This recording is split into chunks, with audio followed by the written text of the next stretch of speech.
What's up everybody, Cole with Coal Miner Customs here. Today we're going to be going over how to engrave on the acrylic scratch sheets. Greatcarve.com was kind enough to actually send me a box of their materials, and it comes in all sorts of different colors.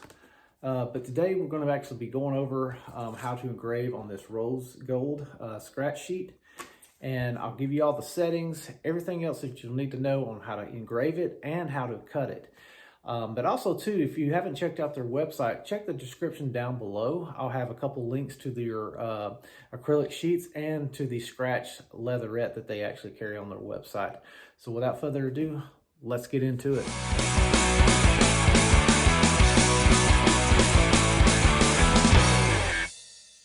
And I also want to mention, if you're going to be using the laser engraver to cut this material, make sure you're in a well-ventilated area because this acrylic does put off some pretty strong fumes on that. So just be mindful of that and make sure that you got a well-ventilated area that you're working in.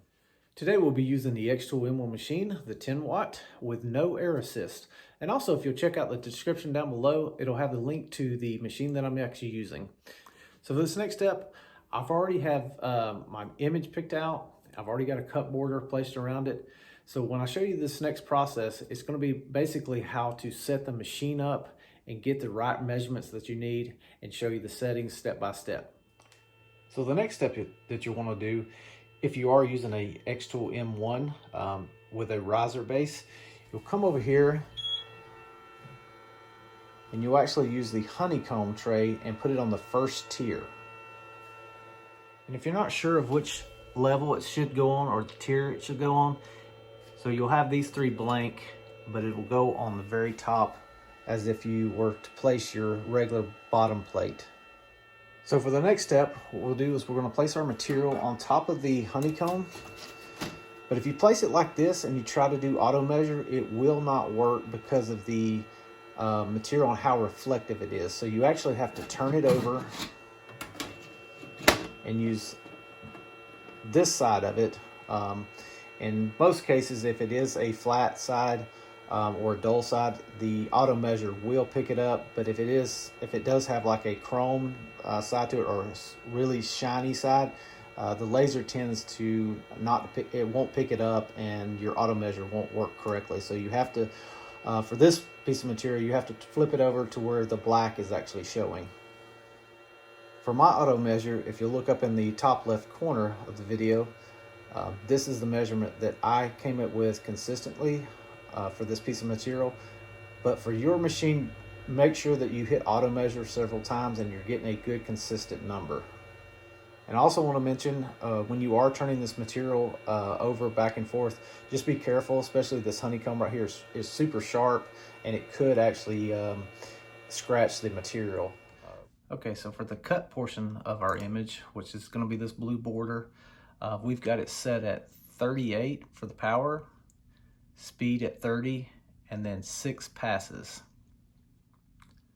All right, for the image itself, the engrave settings will be, the power will be set at 10, speed at 100, 1 pass, and lines per centimeter will be 100. So I do want to show you real quick, if I do try to hit auto measure with the material on showing the shiny side, this is typically what it will tell you on the Xtool M1, that it just can't pick it up. So just remember to make sure that you do flip the material over to the dull side and then hit auto measure and make sure that you're getting a good consistent number. In our case, we're coming up with this 0.521. So once you get that done, you're going to take your image, place it on the material where you want to do your engraving and then cut, then hit process, and it should give us about an estimated time how long it's going to take. So in this case, it's saying about 7 minutes. Typically it runs about a minute or two over that for most cases. So we're going to hit start, come over here to the machine, and process it. Okay, we just finished the cut, and as you can see, we still got to get it out of the material. So we just got out of the machine, and it did take very little effort to pop this out.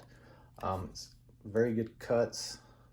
I'm hoping that the camera can pick this up. Try to get a better angle at it, but